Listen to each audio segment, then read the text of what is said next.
But I want to continue on and talk about if you're doing strictly news shows. In other words, you're being brought in for a 6 o'clock broadcast to talk about the floods, or to talk about the fires, or to talk about the latest tragedy, or why something happened in the community. More than ever, do not believe that nothing is off the record. If you even just say one little thing, even when you're not on air, if you say something beforehand, or if they take a break and you come back and you say, oh, I'm so glad you didn't ask me about, they'll ask you about it. Nothing is off the record. So be very careful of it. And don't, again, in news stories especially, ever say no comment. You are the expert. You are the authority. And so it's very important that you know what you're talking about. And again, if you don't, say, you know, I don't have that piece of information. If it's important for you, I will get it for you, and I will make sure that you have it. So that's, and if you say that, you better get it and do it. It may never get back on the air because they will have moved on to something else, but at least you've done what you said you would do. And that's key. So very, very important. You should also study the newscaster ahead of time so you know what they're like. I mean, if it's possible, you should do it for any segment. However, for the news, it is extremely important because usually in news broadcasts, you're doing it in your local community. Maybe if you are really, really, really well known, you'll be called in to make a commentary for Fox News or for CNN or for one of the major broadcasts. But normally, if you're brought in as an expert, it's because it's in your local community and you're known for that. So by looking at what the newscaster is like, you know what their style is, you know what they like to talk about, you know their personality, you know a lot about them. So you don't want to be hit with any surprises when you get on, because you've got your maybe 30-second or 60-second or minute or 3-minute of fame. And by the way, most segments are 3 minutes. They may go to 5 minutes, or they may be as little as 2 minutes.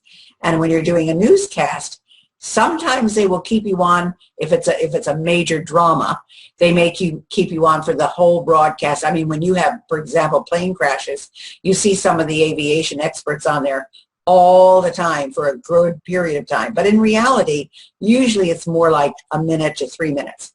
So, but just know who are your hard news people and who aren't. Some people take a lighter approach. I mean, I was listening to an interview yesterday with Katie Couric, and, you know, she asks some tough questions, but she asks them so nicely that you can never be offended. And she just is, well, what do you really think about this? I mean, what would your answer be to this? Well, somebody else would say, well, what's your answer to this? I mean, you're supposed to be the expert here. Well, let me tell you, you can't take offense, and you can't walk off the way you've seen many people walk off. You just can't do that. You are not that big of a celebrity that you can get away with it. So just be aware of that. But be sure you know all your data, all your facts. Don't get them mixed up. Get them in if they're important to you, especially in a news show. You need to have all the latest information, all the latest statistics, the latest data, the latest research, the latest findings, who has said what to whom, and so forth. If this is your area of expertise, which is why they brought you in the first place, then you need to know this and you need to understand this. And again, if you don't know the answer, tell them, that's not something I know. Or you can even say, that's not something I've focused on. And that's a legitimate answer. There's nothing wrong with it. You also need to know their deadlines. And the reason you need to know their deadlines is because they are always on a deadline. And you often see when there's a tragedy of some sort, they cut into the news broadcast and say, breaking news. And they may not use you then, but again, if it's your area of expertise, they may call you in for the 4 or 5 or 6 o'clock broadcast, and it's important that you have all your data by then. So everybody needs to have, if you are going to do media, they have to have your cell phone, because normally you have your cell phone with you at all times, and they will be able to reach you. If they have to call your office, they cannot get a hold of you, you're going to be gone. They're on to the next expert. So they have their little list, you know, they have their list of who they're going to call, first, second, third, fourth. And if you don't answer, they're going to go on to the next person. So make sure you always have your cell phone. And, you know, again, a lot of people don't like to give out their cell phone numbers. But if you're going to do media, that's it. You've got to have it. Because if they don't call you, they may text you. I know that I have actually been able to get a hold of producers by text, easier sometimes than email. So if you can find out their number and text to them, that is ideal. I was trying to get one producer for, gosh, I don't know, maybe 10 times. And finally I found out what their cell number was, and I texted them and I got an immediate response. So, I mean, it's crazy, but that's just the way it is. So know your deadlines, because they're important, especially in news shows, because they're always on deadline, always on deadline. The next thing I wanted to talk about was to get the audience's attention. You may have to use a certain phrase like, now, this is really important. Or, I want your listening audience to really pay attention to this. Or something along those lines. For example, if you're trying to give out information, let's say on a medical situation, this is so important. I want your audience to really pay attention. We have found that 97% of all people who, and then go into whatever it is, but you've got their attention, and you can slow down and say it to have emphasis. So make sure that you grab their attention by doing that. You know, if you do get challenged as to why you do something or the method that you do to do something, it's okay to say, well, this is how we have approached it, or this is how I have approached it, or this is how our company has approached it. If it's a different method or it's not agreeing with what they're talking about, you're okay to have your own opinion. That's all right. In fact, it gives the host something to or the news anchor something to quiz you on, or get, you know, they like to start this little because it gets the audience's attention. But it's okay if you don't agree, and it's okay for you to say, you know, this is what we do, or this is how we do it, or whatever it is. It deflects the attack, and that's the important part of this. The other thing is, remember, you are always on. Even when they say you are off, you know, mic off, I never say anything I will regret, because you have heard of the times when a mic was on that was supposed to be off and somebody got caught saying something they shouldn't say. I am on my best behavior from the time I walk into a studio to the time I leave. I make sure there's no ripples in the water, because there's just too many things that can happen. So just remember, you are always on. You never know when the camera's looking at you. You can't look bored. You can't look distracted. You can't do anything like that. And you absolutely cannot say something that you will regret. I want you to rehearse what you're going to say. Never memorize it, even on a news show.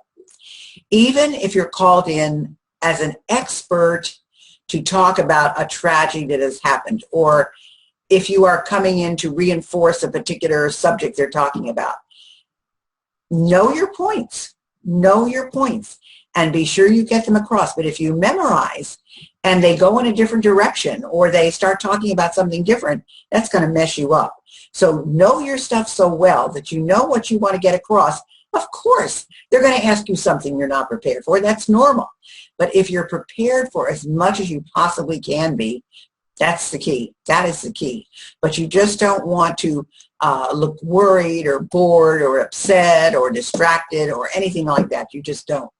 And if you somehow give out the wrong information, if you, I don't know, you just misspeak, okay?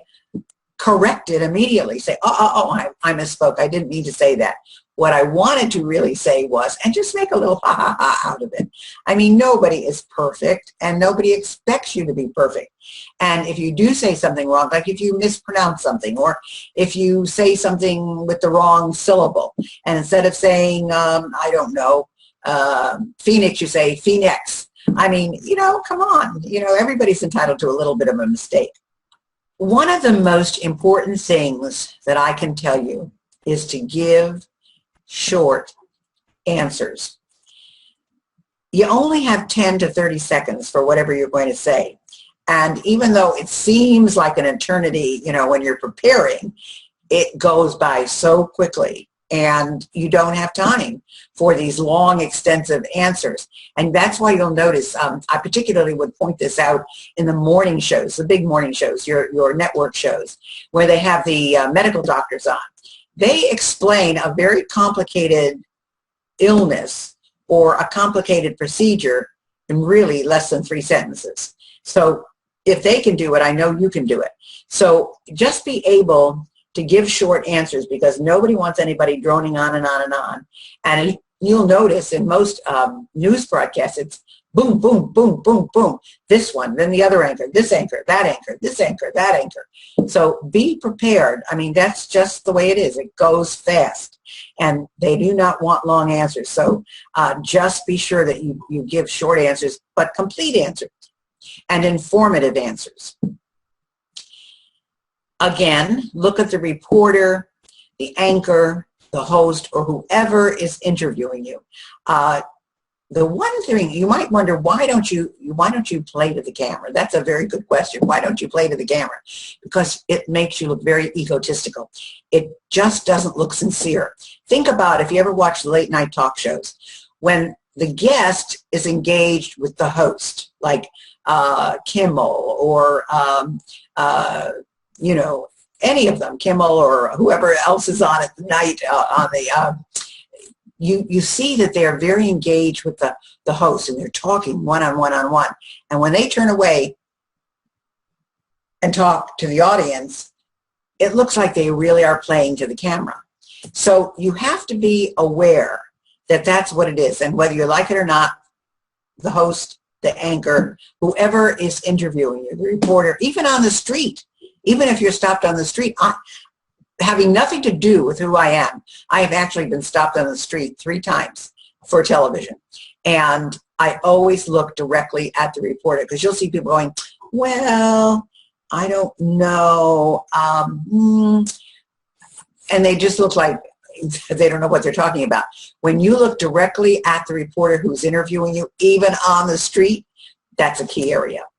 Also, know the key points that you want to make and rehearse them over and over and over again. I know I've mentioned that in a lot of different ways, but the key points, again, 3 points, remember.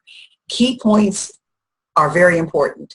And if you want to make an impression, if you want to be asked back, if you want to be considered the resident expert, if you want to be sure that you are, you know, called in when a crisis happens, that's what you have to do. Know your key points. And no matter what you're asked, this is hard.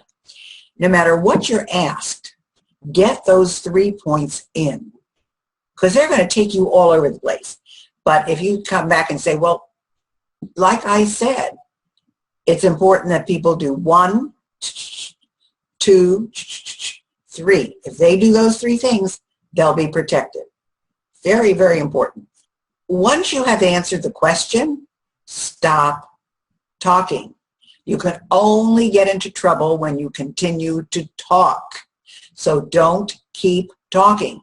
Answer the question and stop. Because believe me, when you go on and on and on, that's when you start to fumble. So short and to the point is what you want to do, and really it's what they want you to do too. And remember, you're not trying to charm anybody. You are the expert. That's why you're there. So those are the tips that are really, really, really important for you for news stories.